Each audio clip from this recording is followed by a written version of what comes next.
the structure was kept of the person, but they changed who the person was. Was that it, or am I Oh, misremembering it? yeah, that happened in the Roman Empire all the time.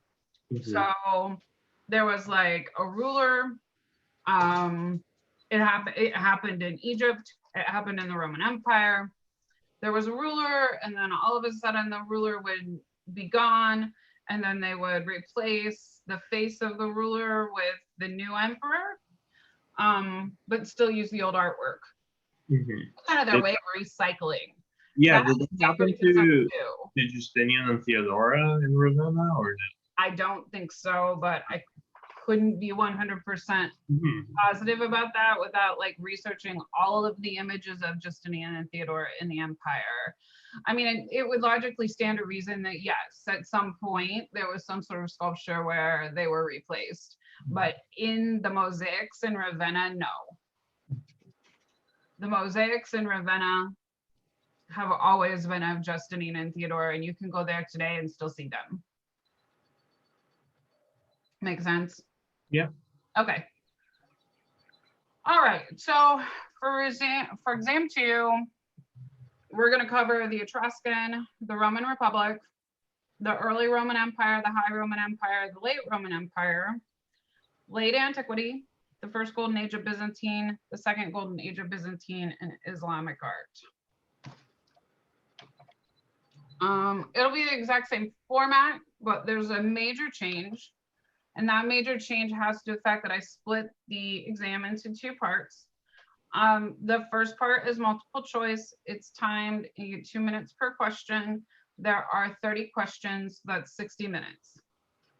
And then part 2, which is a completely different test, so don't like forget to take both sets or sections, is short answer questions that verge on essays.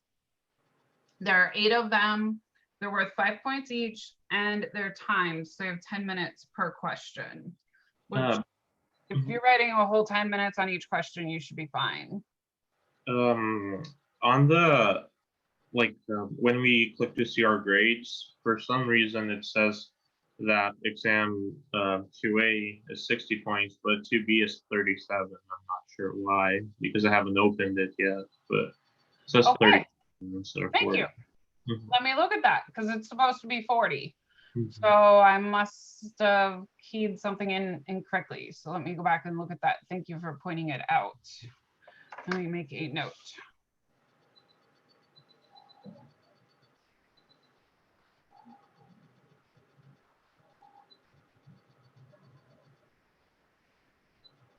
Okay. So what if you missed the exam? If you missed the exam and you've arranged an extension at least 48 hours in advance, then it's not a problem. I'll just give you your extension and you're fine. But if you don't, and I won't take your exam unless you have a university recognized documented excuse. Okay. So every style of art that we talk about, we can break down in terms of certain stylistic features within the work of art. We can compare the characteristics of the work of art to those stylistic features and come up with some hallmarks that are part of that era. So let's kind of go back and unpack each of the eras and look at the hallmarks. So we talked about Etruscan. The Etruscans were the ancient prehistoric Romans. So they were the pre-Romans. They had a common language and a common religious belief system. And because of that common language and common religious belief system, their society was fairly strong. Their afterlife belief system was one in which they believed in cremation. And they believed that their afterlife would look similar to what they had here on Earth. And so they created these tombs. Each set of tombs looked a little bit different, but the tombs were usually underground, and some of them had things in them for the afterlife. They particularly loved fresco painting, and they really loved highly stylized patterning. Mythological creatures were often included in their art, and they have a gender variation in terms of color. So the men tend to be a dark reddish color, and the women tend to be a white color.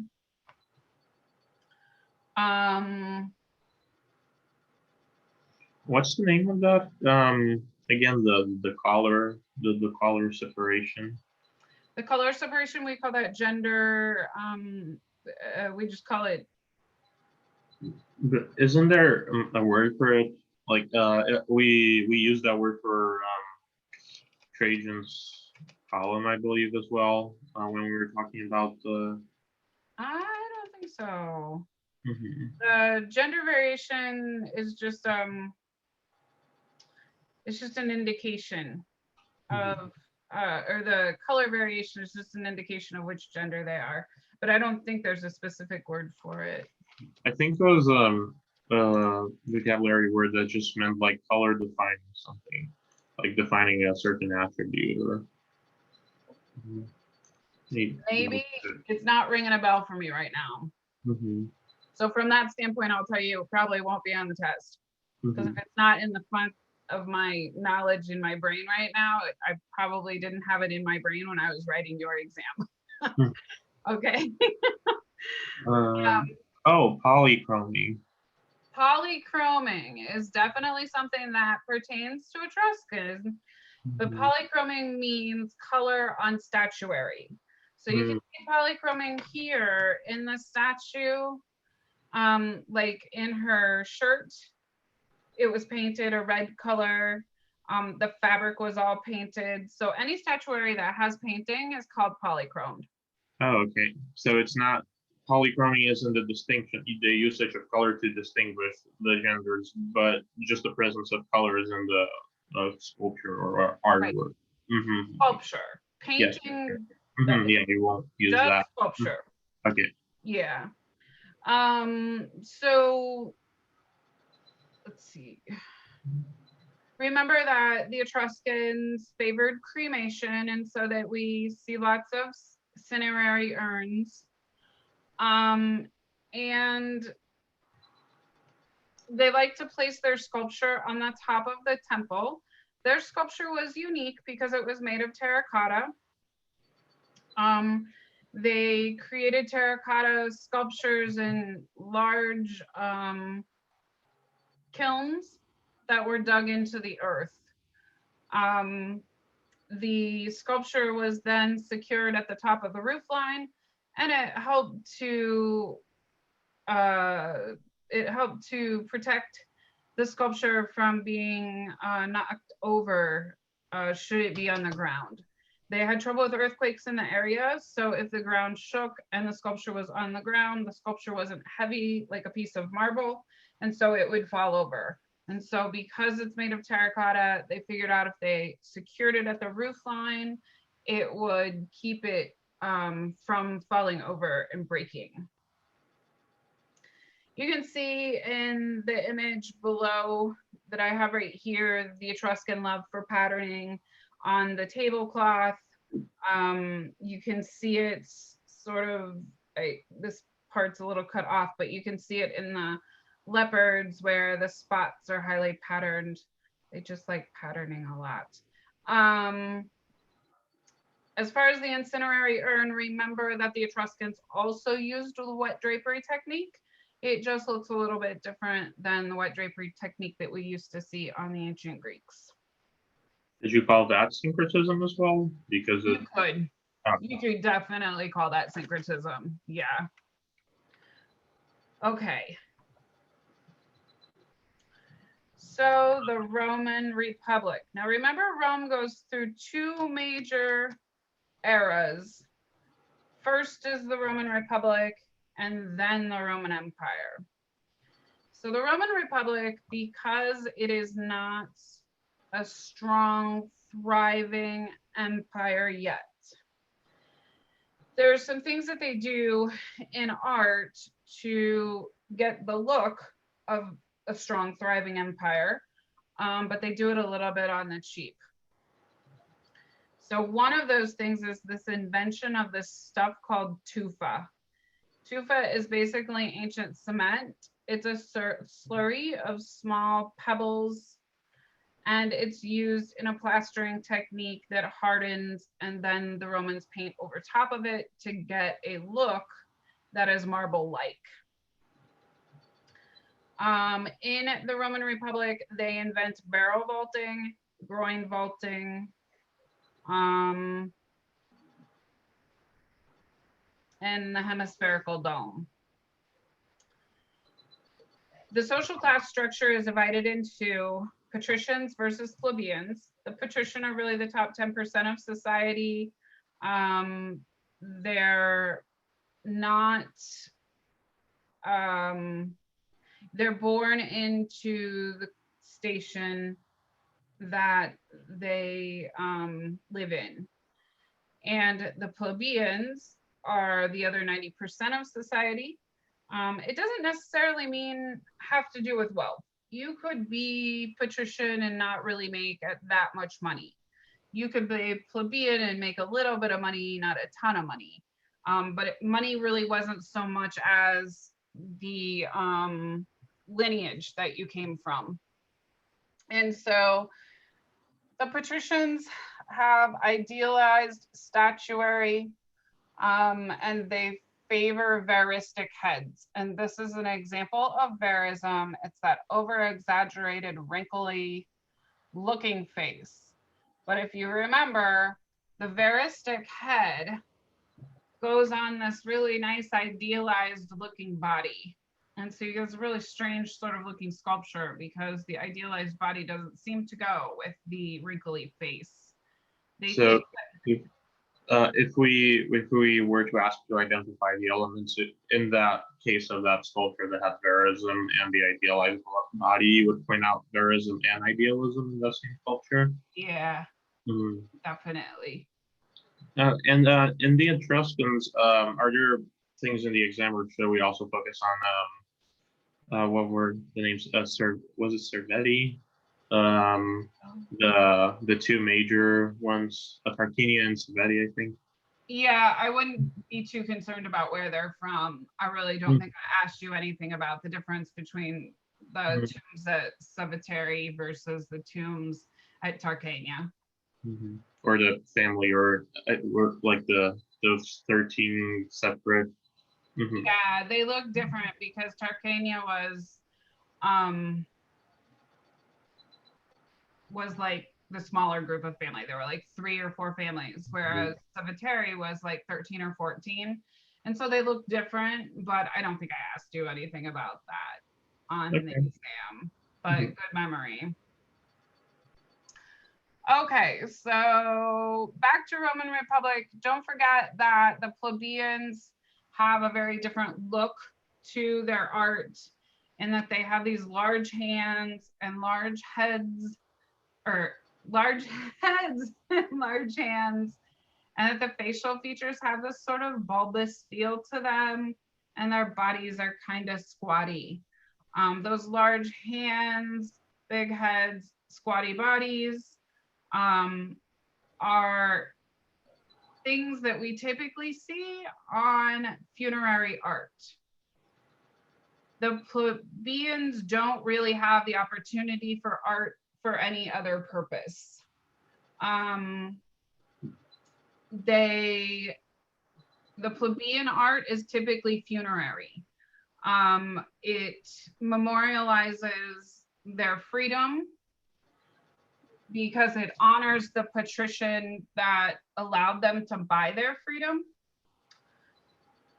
as well as the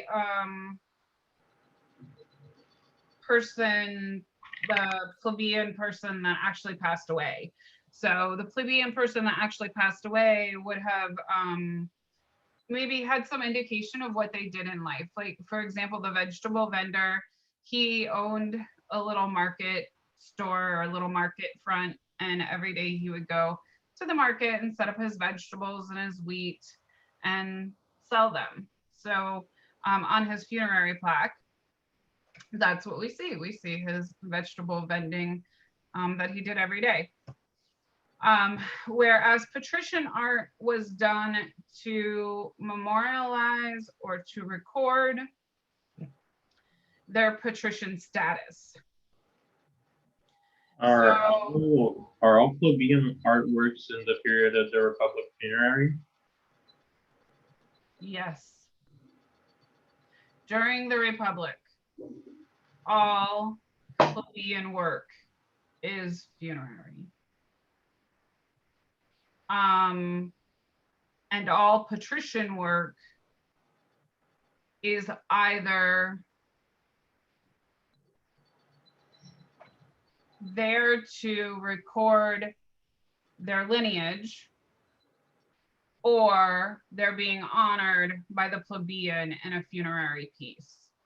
So there's really two main options for art other than the temple. So the temple is, architecture that exists, but the only two types of art that are being produced during the Republic are funerary art and art that records the line of lineage for the patricians. The art that, well, there were also sculptures of government. Those sculptures of government are the ones that we see more and more of the verism come up. But keep in mind, the sculpture of the government records the authority of the local figure. They don't have pictures like we do, right? So in order to say who's the mayor of your town, they have to have a sculpture so that they can be identified. Well, how's come you sit in the patrician senate? Well, because my dad did and my grandfather did. Here's their sculptures. So because of that, that's why we have art from the Roman Republic. They're really not strong enough yet to be producing major works of art that show power. And during the Empire, would that depiction of power also be seen in the equestrian statues by resembling the condottiere, or? Yeah. Mm-hmm. The empire grows stronger, and so those condottiere statues become more and more important in terms of showing local power. The local power was very strong. Okay, so background information. Remember, I told you the Roman Empire, the Roman Republic isn't the empire yet. Get 2 classes, and we have the discovery of Pompeii. That discovery of Pompeii gives us a lot more information about what Roman life was like. Within the discovery of Pompeii, we also realized that they had fresco painting, first style fresco painting, second style wall painting. So just remember, the first style wall painting is wall painting that doesn't have any story or any kind of figurative design. Second style wall painting has illustration in it. And we can have second style wall paintings that also have first style wall painting, right? Like it was it the Dionysus one? Yeah. Mm-hmm. Yeah, so if you were thinking about like the Villa of the Mysteries with the worship of the Dionysus, at the bottom, you get this nice first style wall painting, which sort of sets the scene for the second style wall painting that goes over top of it. For sure. Okay. So now let's move on to the Roman Empire. So remember, patrician art loses the verism. They quit using those veristic heads on the idealized bodies, and the body goes solely to the idealism.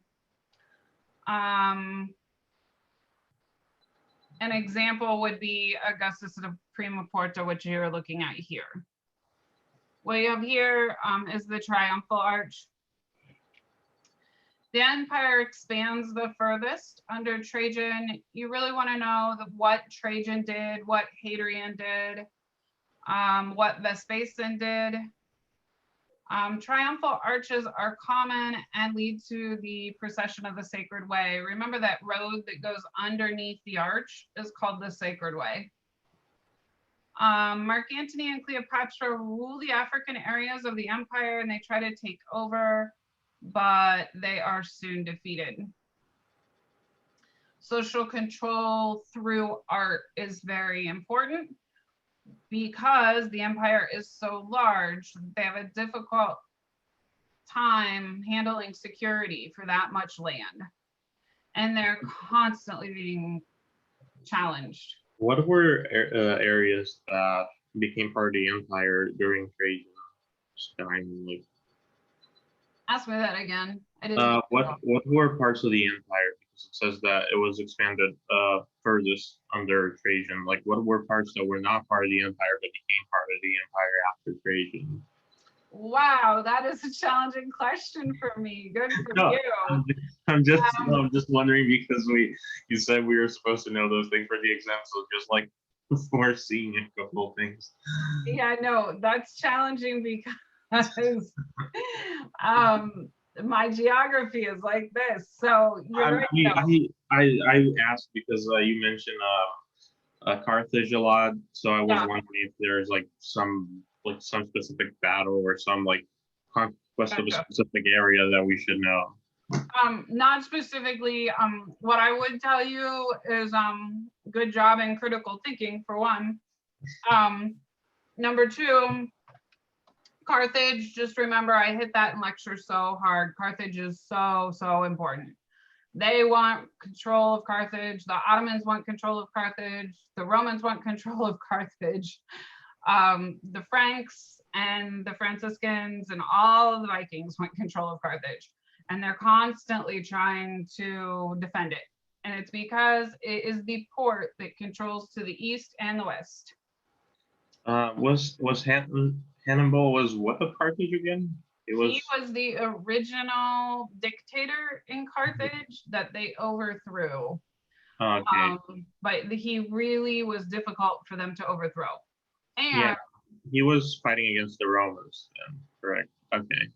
Yeah, and when the expanse of the Roman Empire falls and Constantine makes Christianity legal, Justinian has a very difficult time holding on to Carthage, and he loses it. He still maintains control of Alexandria, but Carthage is where it's at. Well, because Carthage controls the trade routes into Asia. Under Trajan, the empire expands all the way into Germany and a large portion of Asia, a lot of the top of North Africa. And then, of course, all that land in the middle, like a lot of the Middle East, Alexandria and Egypt. But what you'll notice on the map is that all the countries seem to border the seaway that they hold on to tightly. And it is because of trade. They want to be able to trade through the seaways. It's sort of the cornerstone of their empire richness. It's where all their riches come from. Being able to trade with Asia in these different countries. You know, the Romans they're smart people. They figure out things that they can make that are coveted. You know, they have good art. They have when you talk about syncretism, they steal everything that Greece has and makes it their own. So that's syncretism all by itself, right? Like, they just have this like tendency to love everything Greek. So then they become like stronger. They start doing sculpture and marble and things like that. And art becomes this social control because they're building things to say, hey, look at my power. If I weren't in a formal class, I would say that it was a sort of an extension of phallic symbol. It's they kind of do this, hey, my stuff is bigger than your stuff, so I must be better, right? So there you have it. That's the gist of the art of the Roman Empire, which really just does my heart sadness because it just takes so long to explain in class, and there's so much of it. Yeah, I still wanted to ask a couple things. Yes, do. Like you in the review, first in the review sheet, you asked us about Augustus Caesar. I was wondering if that's Octavian, right? Yeah. So Mm-hmm. remember that. Mm-hmm. Hold on. I've got a little thing coming to my brain that I want to make sure I communicate correctly. Remember that Caesar is a title. Mm-hmm. And Is that Augustus a title? I think so. Mm-hmm. Let me grab my laptop real quick. Mm-hmm. I usually have it all in my head just fine, but now today it's jumbling. Mm-hmm.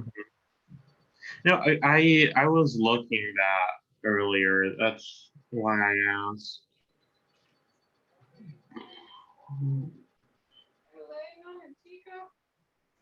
I All right. Well, one would think my laptop would be right here. I don't know what I did with it. Yeah, Augustus and Caesar are both titles. So just remember that, like, oh, my common example is Julius Caesar.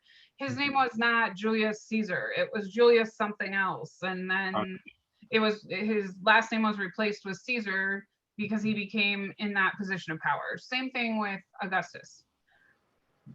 and there's the because you asked us about, I think, let me find the word specifically, continuous narrative, and I was wondering if, for instance, the Aristotle, what was the name of it? Aristotle, the one that I think Octavian gives to Livia. gives to Livia. If like the high relief that we see there, is that an example of continuous narrative or no? No, the column of Trajan was a continuous narrative. Oh, okay, because of the dacular. Okay. Right. So all of the spiral. So basically, continuous narrative is a story that's being presented in art that sort of circles around something. So it's kind of like this narrative that like if you can think of it as the song that never ends. Remember that when you were a kid? This is the song that never ends. It was started by someone not knowing what they've done, and then it just keeps going on and on and on. That's a continuous narrative. It just keeps going on and on and on. It's like a cat chasing its tail. And so because of that, the high relief and the arches would also not be continuous narrative because they're just like telling something and that's it. Right. So in the Areopagus, the reliefs are simply reliefs that refer to one story itself. The story is contained within the relief. Whereas in the column of Trajan, the narrative just keeps going and going.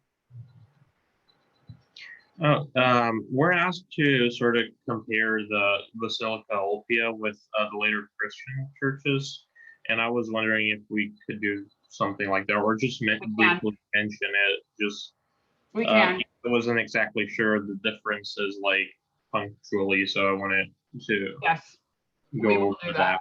Yep, we will do that. Okay, let's finish the styles and then we'll do some comparisons. So remember, the art of late antiquity coincides with the art of early Christianity. If you use them interchangeably on the test, I would be fine with that. But remember that early Christian art has a ton of syncretism.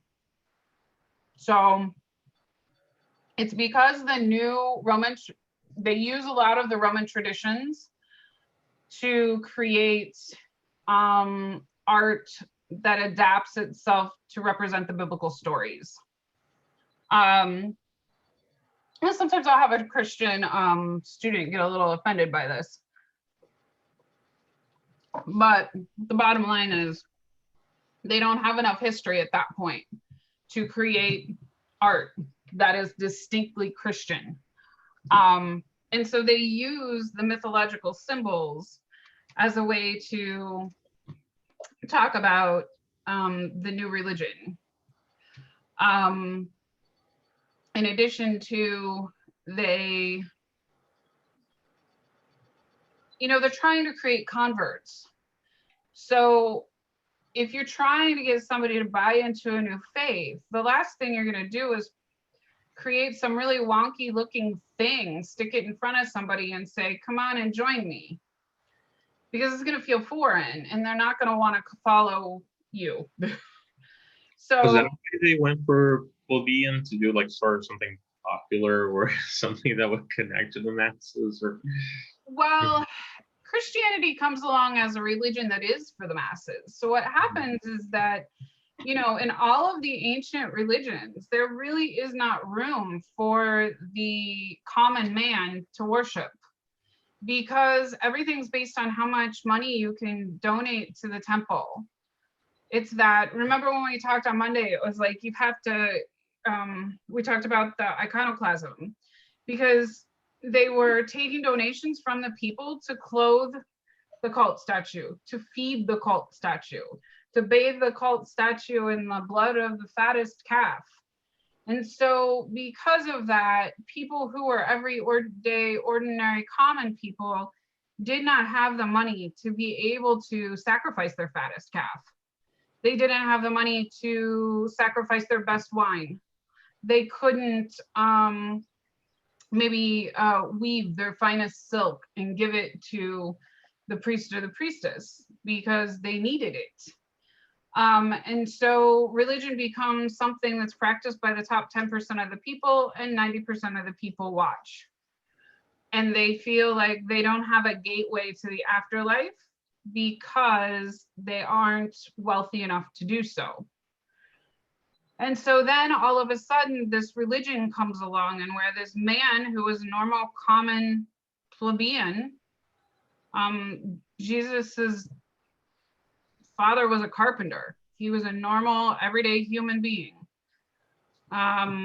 Jesus comes along and all of a sudden he's preaching and people are listening, and word gets out that, hey, guess what? You too, whether you're rich or poor, can have religion. And people are sort of so desperate for it that they cling to it in rapid numbers. You get this, at the very beginning, you get about 300 converts, and by, I think, 5th century, you've got 6 million. There's just so many people that are so hungry for the faith. And so the people that are primarily grabbing onto that faith are the plebeians. They're the people that couldn't have religion before. So now all of a sudden, they're able to have that religion. And so their artwork shows a plebeian style figure. You end up with early Christian artwork always having large heads, big hands, and squatty bodies.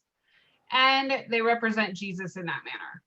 Okay, that was one of my questions. If Jesus was depicted as a plebeian in is it Tomb of Junius Bassus, or what? Yes, this is the sarcophagus of Junius Bassus. Mm-hmm. Let me see if I can click on it here. I'll make it a little bigger. Yeah, you can move that. Well, it's not as clear as I want it to be, but you can see that the heads are pretty big. Like, this is Jesus. He's stepping on the pagan god Zeus. His head is fairly large. His hands are fairly large. His body's pretty short.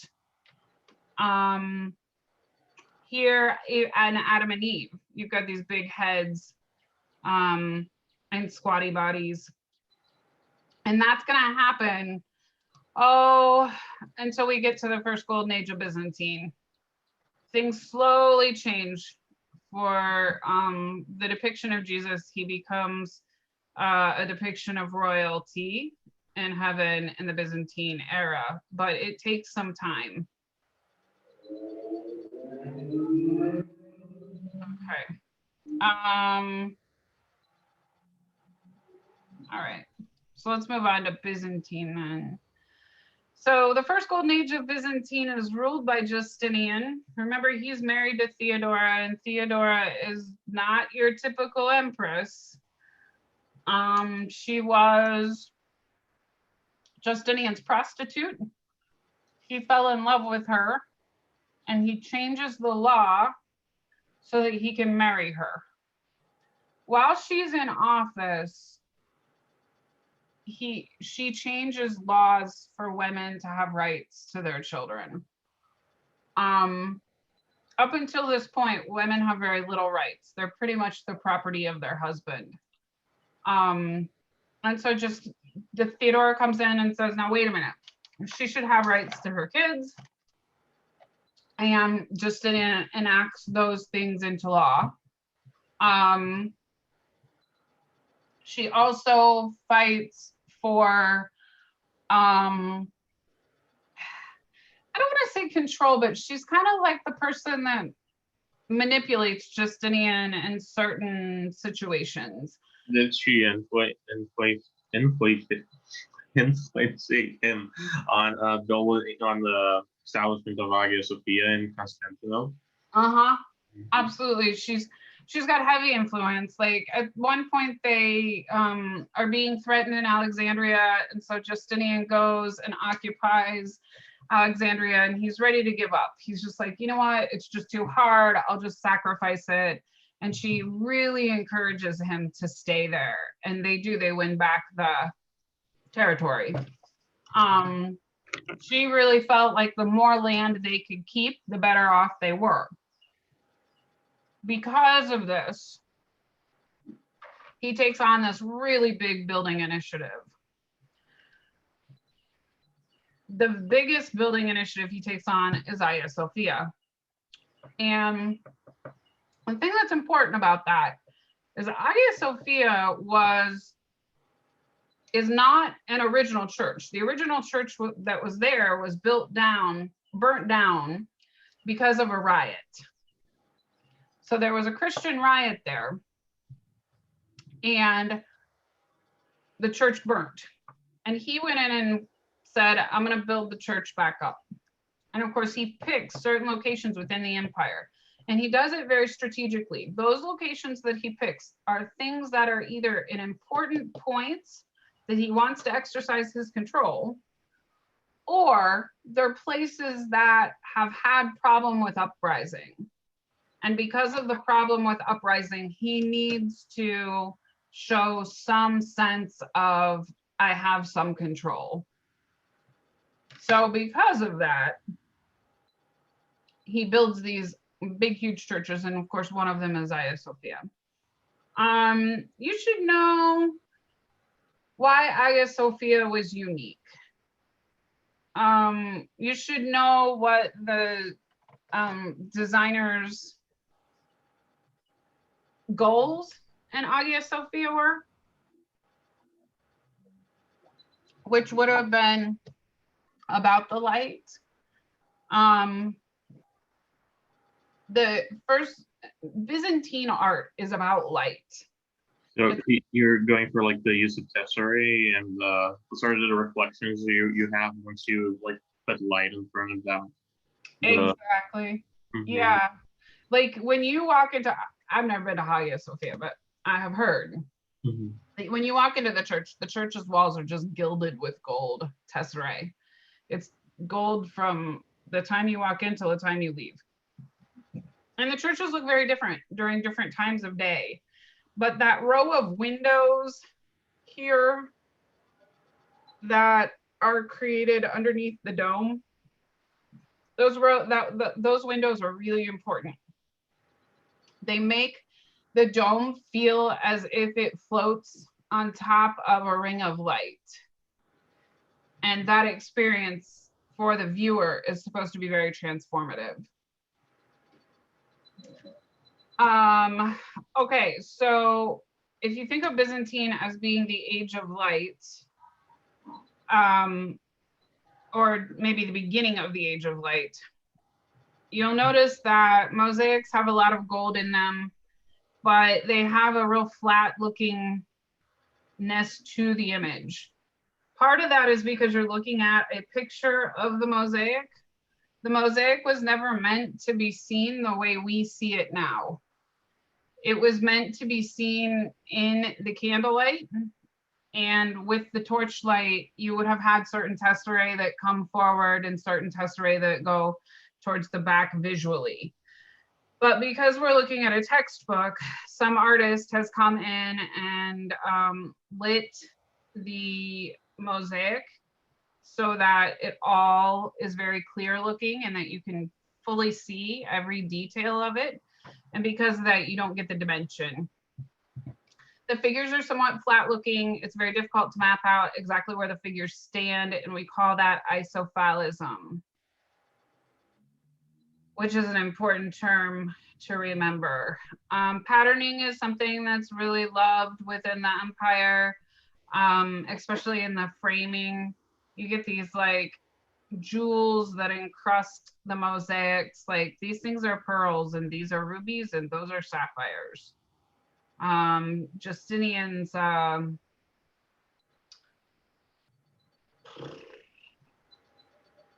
fibula has a ruby in it that's really, really large. Those are still in the imperial style or no? It is the imperial style. Yeah. So most of the art that you see of Justinian, or that has Justinian in it, is done in the imperial style. We'll see that imperial style change a little bit in the second golden age of Byzantine, but we really think there was some sort of imperial pattern book that they must have used, because artists would be able to sit down and sort of create what the icon would look like.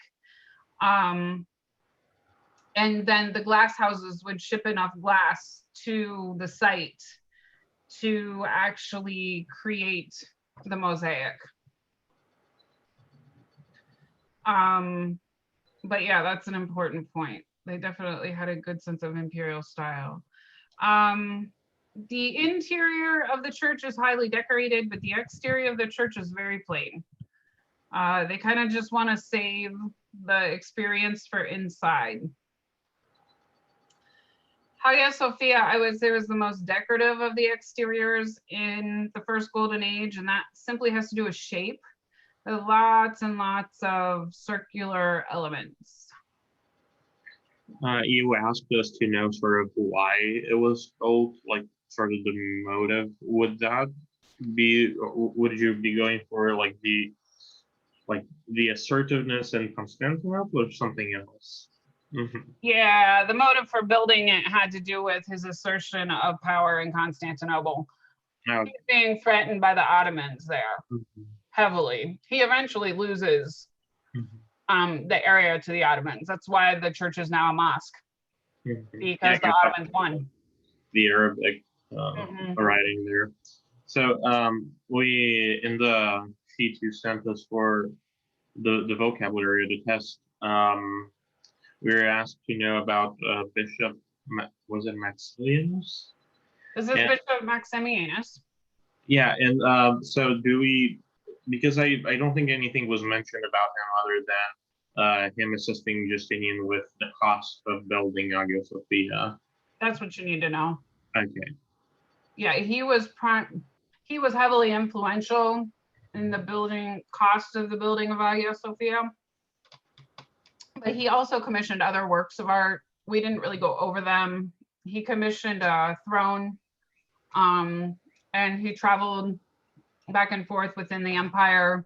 For all actual, for all reasonable purposes, he was the main man at Ravenna, because Justinian never went to Ravenna. It was always Bishop Maximianus.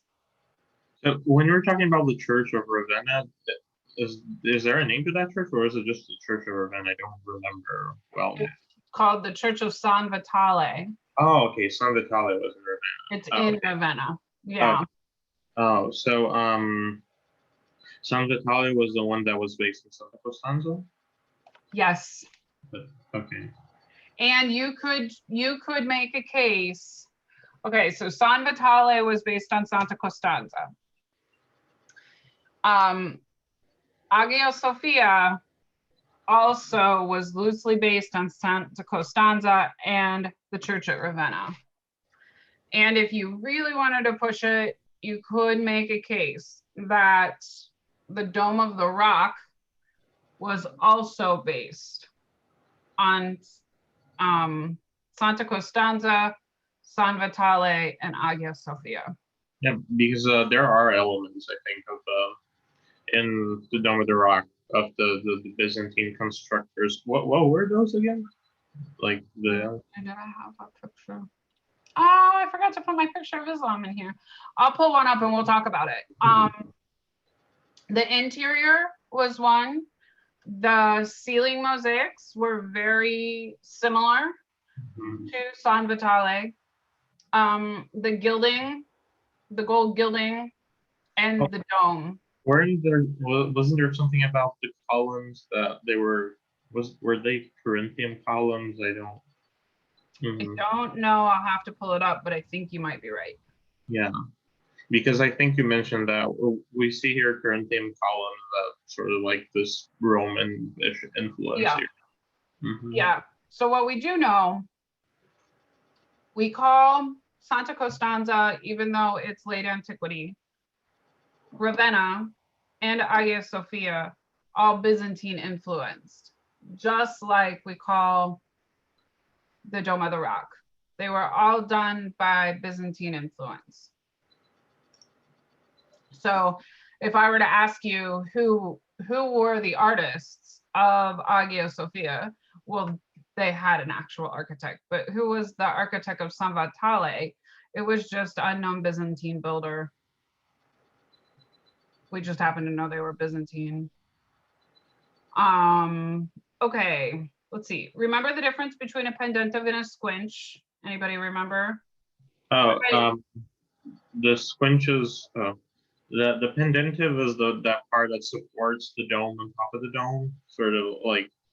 And the squinches, there are like 4 of them, but I don't know exactly what the difference would be. Like, what is the squinch doing that the pendentive isn't doing? So this will make a lot of sense if you take out your textbook and look after we talk.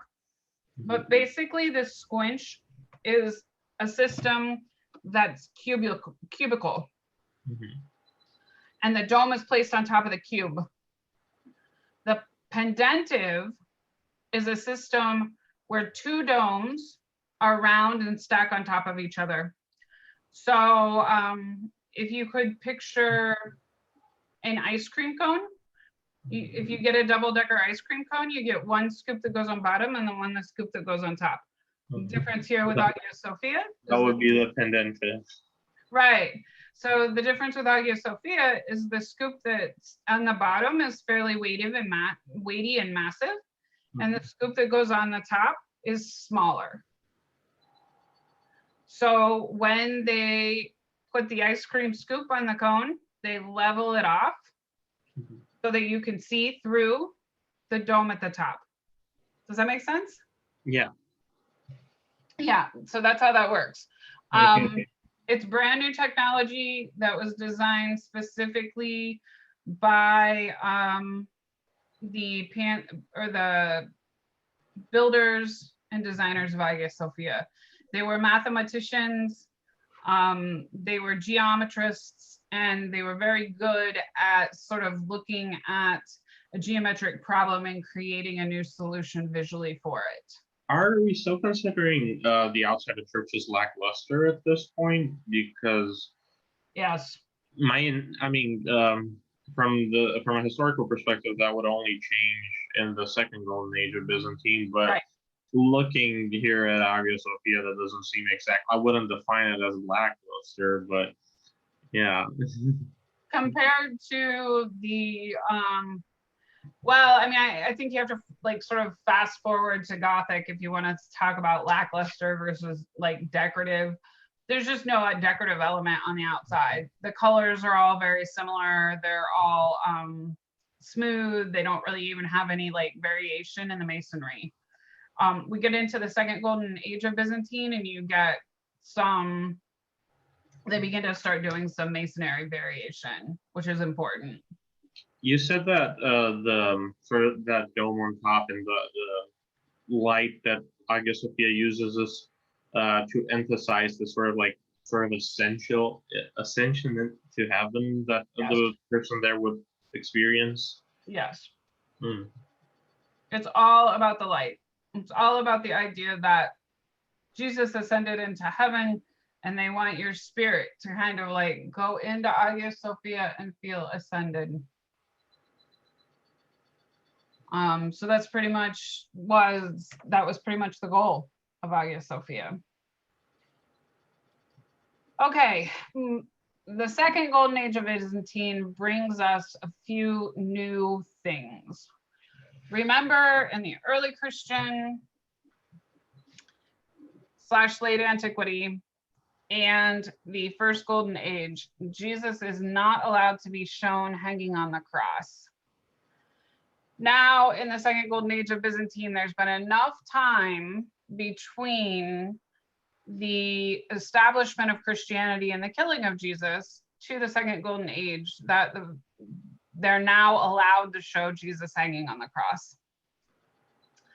So we get some interesting variations of what Jesus looks like. This particular image that you're looking at here is the mosaic that was in Hagia Sophia. It's a later mosaic. So remember, they built Hagia Sophia, but the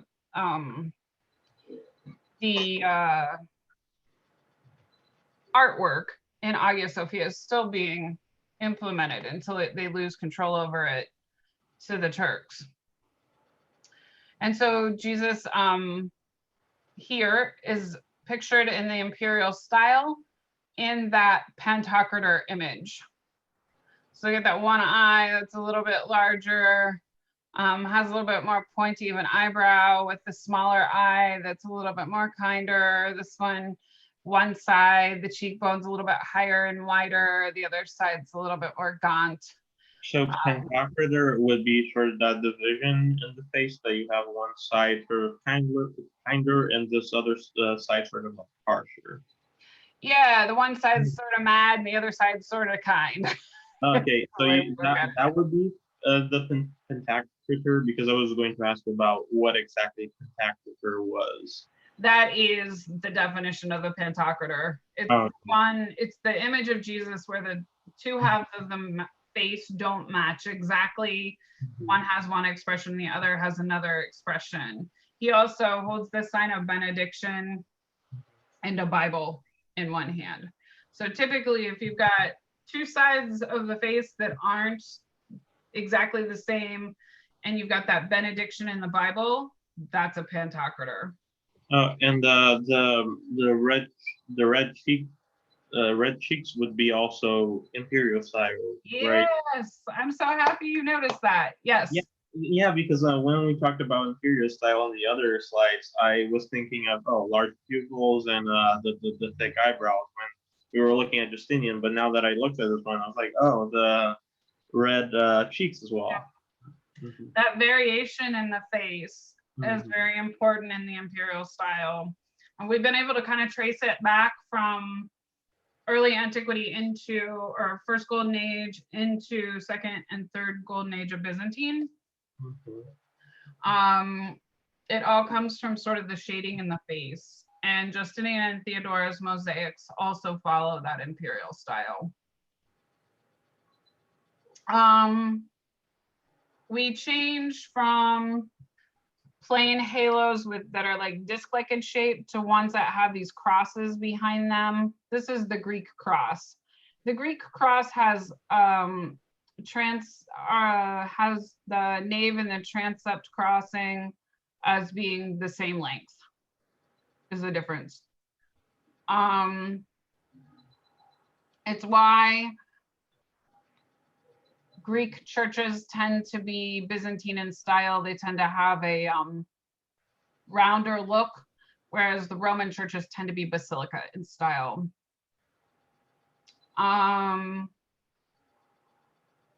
Now we go from Jesus being plebeian in late antiquity to being the patrician or the God of heaven. He has nice bright colored clothing. He looks wealthy. We see lots of imperial patterning. The mosaic is very detailed. You get a sense that the face turns in the light. And now images of Christ are more common on the cross. At the very end of the Second Golden Age of Byzantine, iconoclasm becomes rampant and we lose a lot of wooden icons. As far as architecture goes, we get more decorative building materials like the Catholicon. It has bricks that come from the area. There's a lot of variation in the color. There's even windows. And just remember, just like we've always been talking about, the Byzantine lands are heavily being threatened by the Ottomans. So right before we get to the Romanesque, the Christian Crusades happen to try to win back the lands that are lost to the Ottomans. Okay, questions about any of these slides before we move on to doing a little practice of compare and contrast? Hang on. Oh, the mandorla was that circle that was all around the figure of Christ, right? Yeah. The mandorla. Let's see.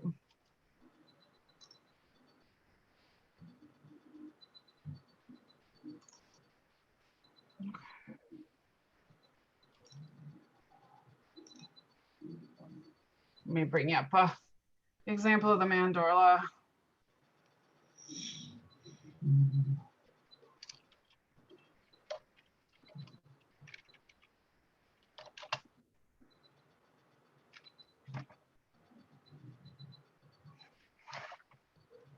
We see the mandorla in Romanesque art a lot too. This is a mandorla. It's that egg shape that Christ sits in the mosaics.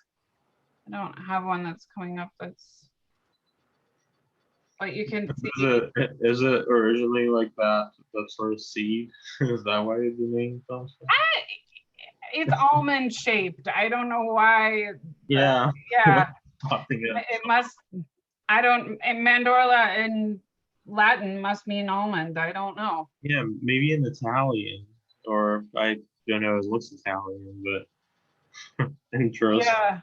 I mean, I've been to Italy. I don't remember them talking about mandorlas when it was coming to nuts, but it seems like a logical explanation for how they keep popping up in the that was funny. Google search. Let me see. Mandorla in fresco.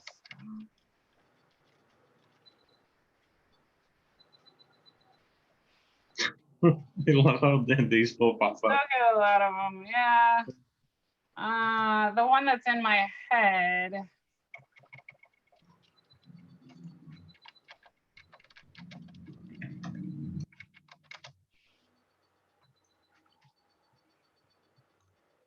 Is this one.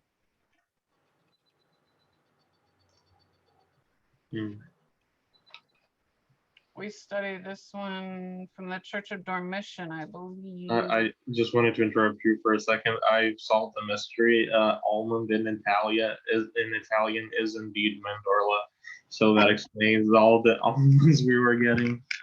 Okay. Yeah, this one is from the monastery at St. Catherine's in Mount Sinai.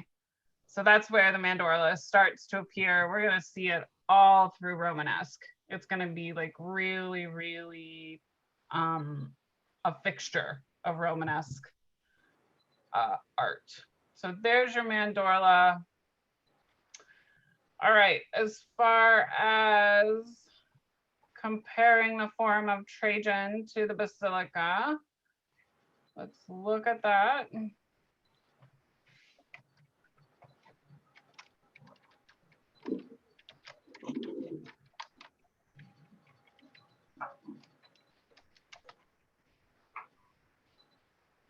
So I would ask you to do it with this particular image here. And we would be comparing it to, see if maybe I can find a church that's already there.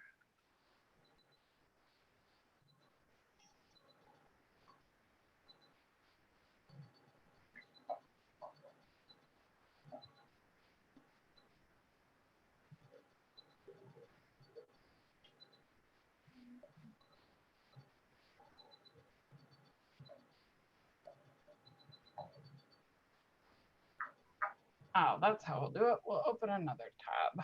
Okay, so then if you were going to compare it to the Church of Dormition in Delphi, Greece. So what you'd really be doing would be comparing the footprint, not necessarily comparing the Church of Dormition as a basilica style church. So that won't work. And by the footprint, you mean the how in the the marble of the Forum of Trajan was sort of like reflective, was it? What I mean is the floor plan. So you would be looking at here, something like this. I would be giving you a diagram that looks at the floor plan. So if you were comparing the two, this one to this one, copy image, go here. Let me paste it. But if you were comparing, you would want to look at the footprint and see, okay, here you've got this area here, that's the Forum.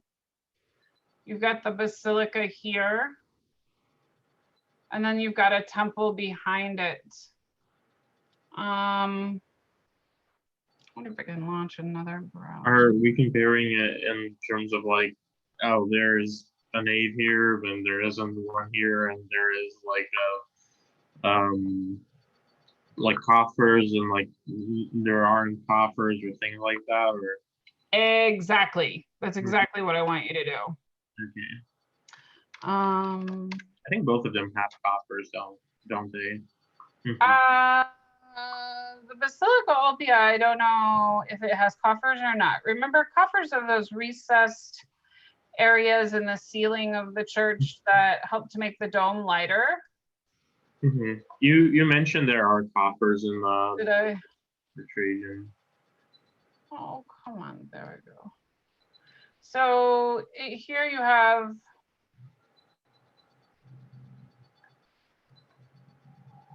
you've got the floor plan, and you can see how similar the floor plan of the Forum of Trajan is to, say, the Church of the Holy Sepulchre. So you've got the nave. I don't see a courtyard. This wouldn't be one I'd use. Let's try. You can do it with just about any building that has Roman influence.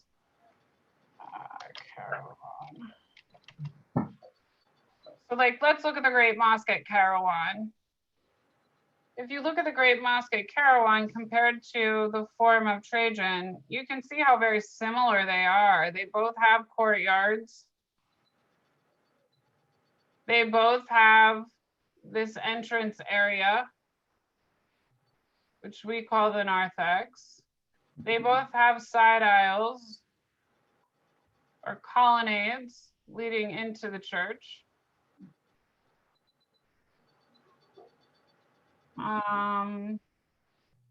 Is there something resembling a nave in the forum or no? In the forum, when you get into the basilica,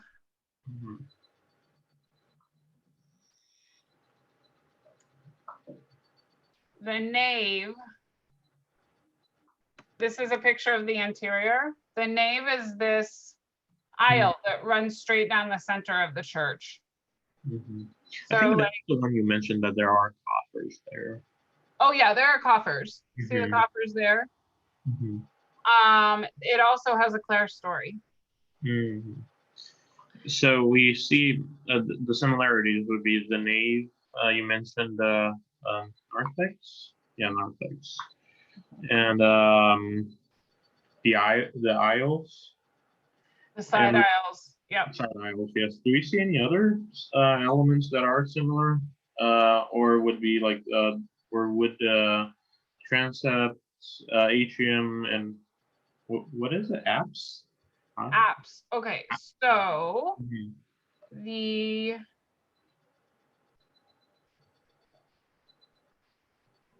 okay, hang on, I'm gonna grab my book.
Okay, so if you look at the Church of Santa Sabina in Rome, and you compare it to the Forum of Trajan, it's a direct copy almost. You've got a nave, you've got side aisles, just like now.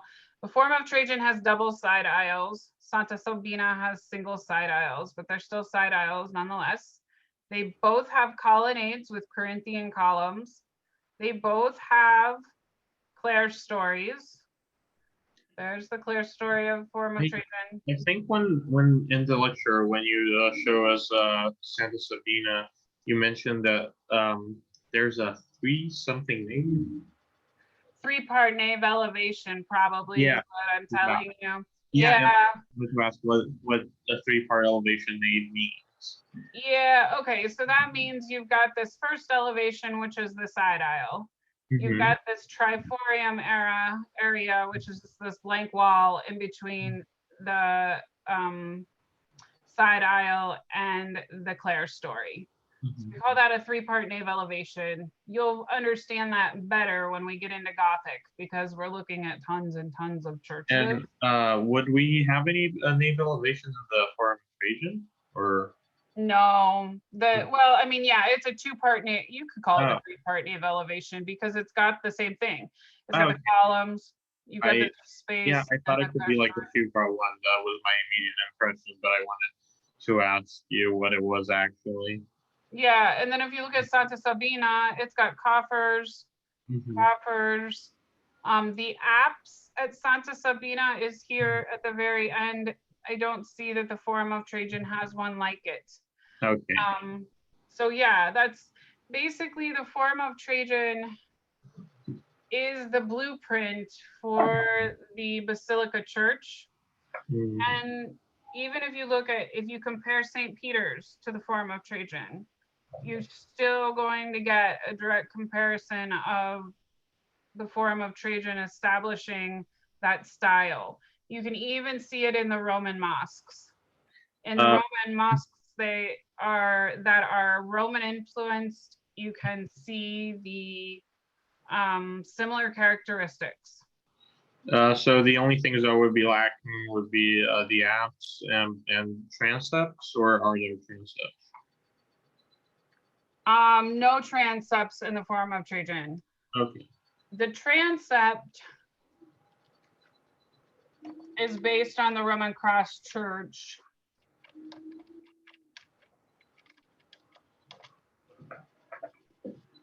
Okay, so here is the transept. It's that arm that comes across. Here's the nave, and then the dome usually sets right in the area where the nave and the transept cross. We call that the transept crossing.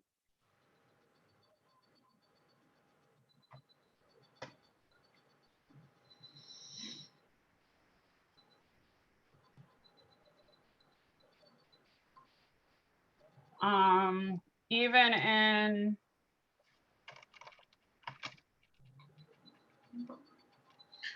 would groin vaults be used for transept crossings or no?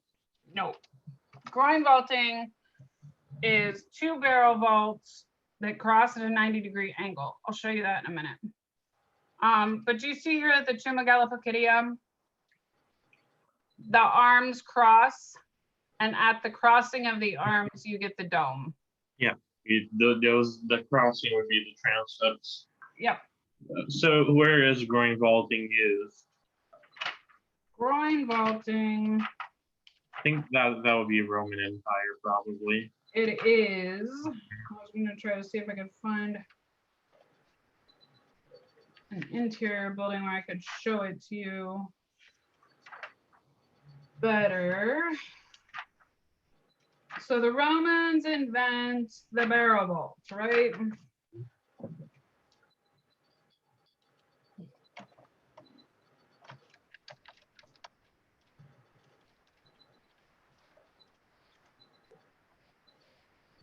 That's this thing that looks like a tunnel. And then they go, what if I intersect the vaults? You get this groin vault when you intersect them at a 90-degree angle. Then in a church, it has a decorative element.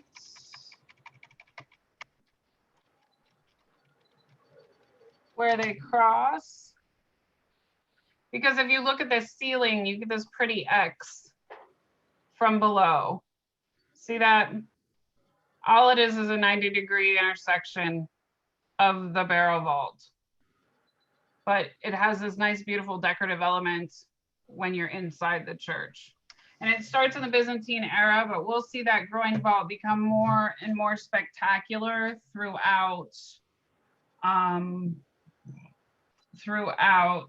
the Byzantine eras and into the Gothic. At the end of the Gothic, the vaulting is just breathtaking.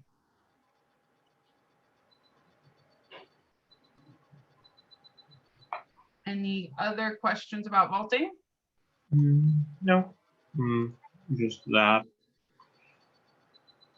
Okay, Aiden, you've been silent most of this. Do you have any questions? Is there anything I can clarify for you? No, I'm good. I'm just absorbing the info, you feel me? Okay, good deal. Mm-hmm. Well, that's the Good review. That's the end of my review. Questions about the test? You want to ask me? Mm-hmm.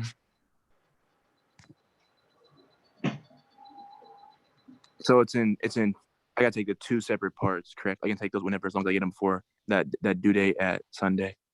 Exactly. So that means that you don't like okay, before when you had to do the whole test at the exact same time, now you can separate it into two parts. Like you can do the multiple choice one day, like maybe you want to do the multiple choice on Saturday and then give yourself a break and then do the essay part on Sunday. Like you don't have to do it all at once. Cool. But you have to do each section in one sitting. So if you start the multiple choice, you have to finish the multiple choice. All right. Same with the essay. Like once you start it, you gotta finish it. Yeah. Okay, well, that's office hours for today. Were we going to do Islamic as well? Oh, you know, I did. I don't know why I didn't add Islamic in there. Let's see. I can go over Islamic. Let me see. Let's do the Dome of the Rock. Are there is most of the focus of the test on the other eras? Yeah, because we did more art in, like, unfortunately, Islam is such a short unit in our book, which makes me very, very sad because obviously I think it's super important with my background in African art. However, it is sort of what it is. So this is the Dome of the Rock. Remember, in Islamic art, we get a few rules that we have to follow. Number one is that it's strictly forbidden to have images of people in the church or in the mosque. Anything that's religious cannot have a figure or a person related to it.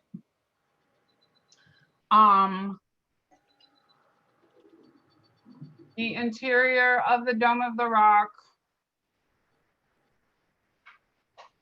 Okay. I don't know why it's that. I want to show you the ceiling. So if you look at the ceiling of the Dome of the Rock, here it is. You can see that influence of San Vitale with the repeating pattern and the mosaics, and the influence of Hagia Sophia with that row of windows at the base of the dome. Would most of the constructions we've seen be using pendatives and not squinches? Or... No, the Dome of the Rock would be considered a squinch. Okay. Yeah, because the base of the building is not a dome itself. So that's kind of how you have to look at it. The pendentive, the base of the building has to be circular and dome-like. Okay. The squinch is a square. So anytime you got these like nice hard corners, you got a squinch instead of in Hagia Sophia, would we also have a squinch, or would that be a pendentive? Hagia Sophia is a pendentive. Okay. Yeah. Does Hagia Sophia have a sort of, what's the difference of the externally? Okay.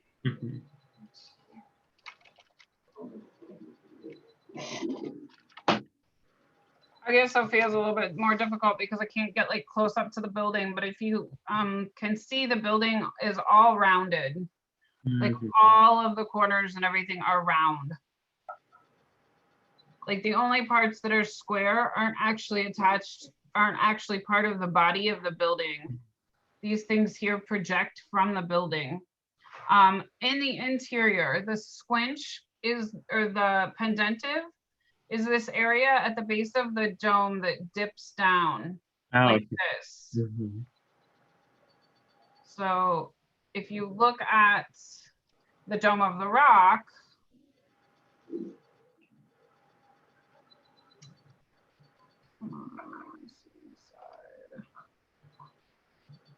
you don't have those. Yeah, okay, so that's an indicator. Yeah, see, at the Dome of the Rock, you just get this straight cylinder that goes straight down. Yeah. This is not related to this segment, but was it Vespasian? Vespasian. Yeah, Vespasian.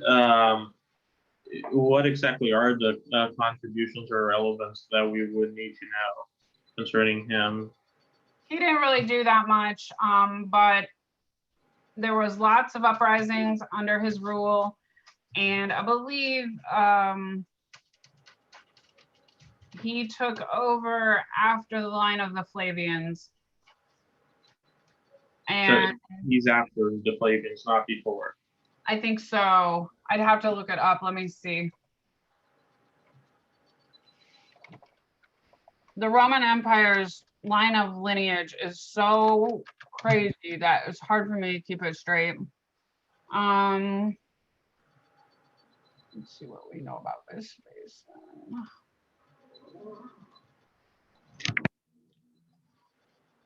He's the one that founds the Flavian dynasty. So Oh, right before the Flavians. yeah, that's what I was thinking. Yep.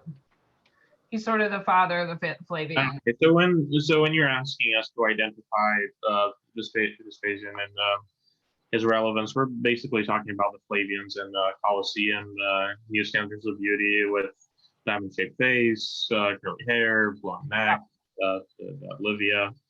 Exactly. Sculpture. So yeah, that's sort of where we're going towards. And about Mark Antony and Cleopatra, all we need to know would be that the defeat, their defeat was like sort of the starter of the Roman Empire in the period of Romana. Okay. Exactly. Mm-hmm. You've done your homework. Yeah. I took while I was watching the lectures throughout the weeks, I started taking notes on everything I thought was relevant. It ended up being, I think, 6 or 8 pages. Yeah, I still have all my notes from art history 1 and 2, and there's a lot. Yeah. And sometimes I'm like, well, is this details is something that I will need to know specifically. So I'll just go for everything and see if it's not necessary, then it's fine. It's better than I'm missing something.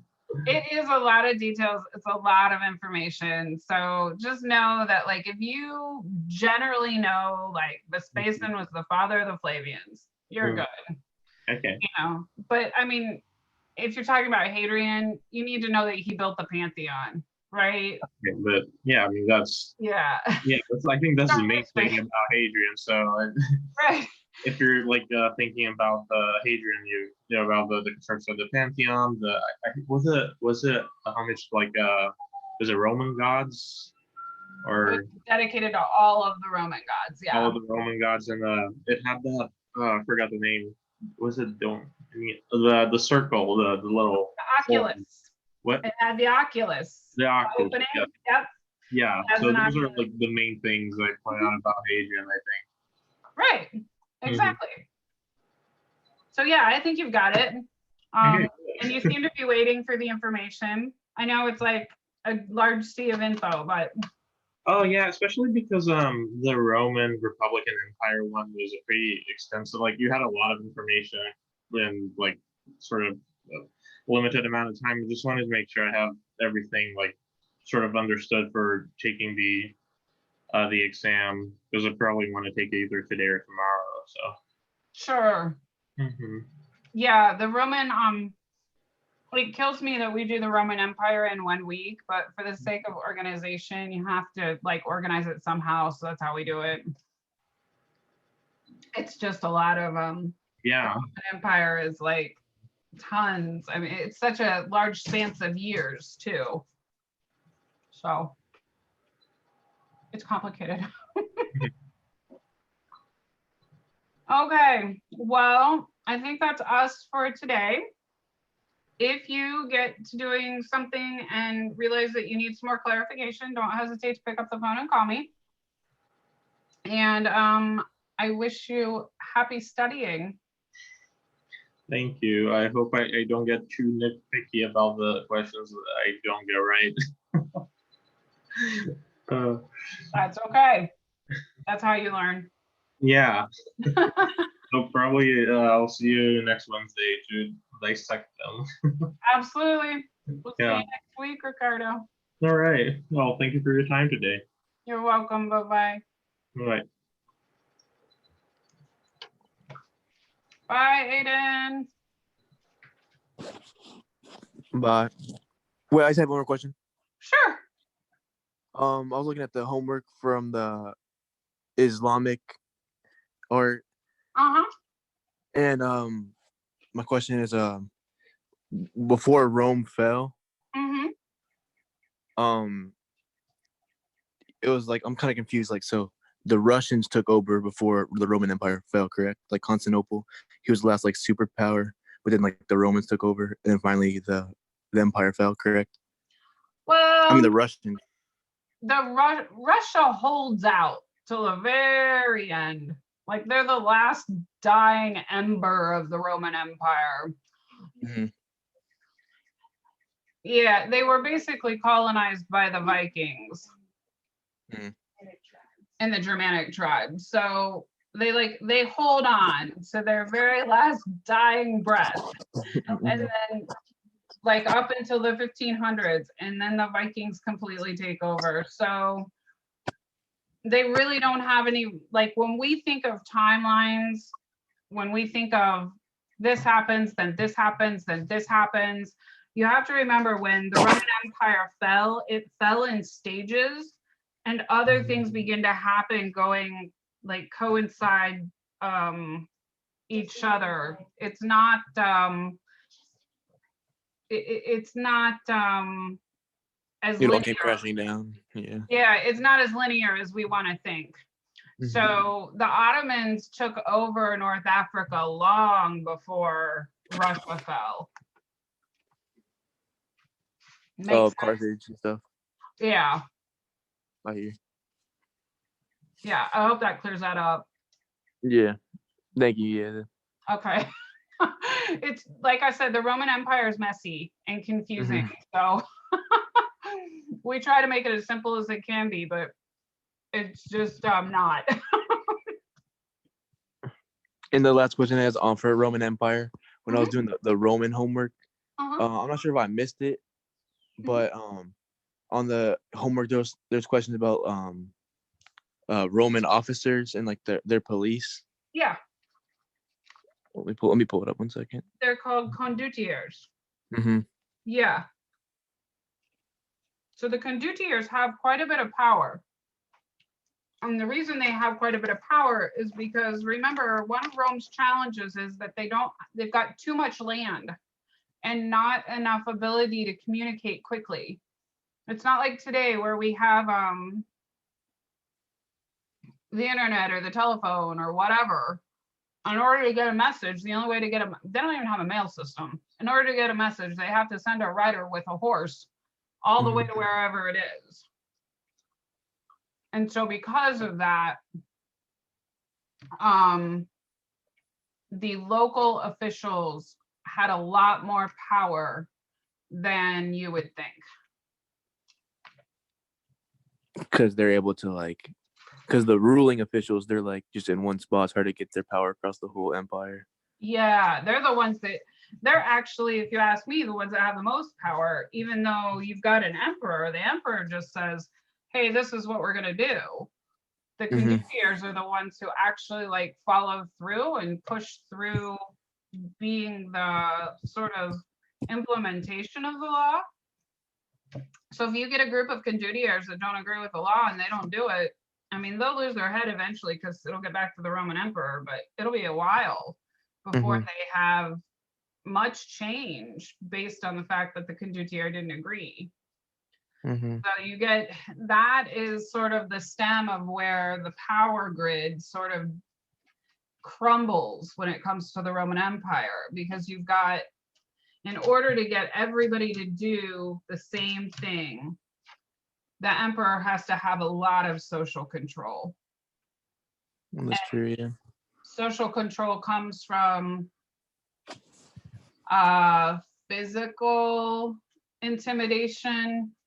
It comes from emotional intimidation. It comes from show of power through art.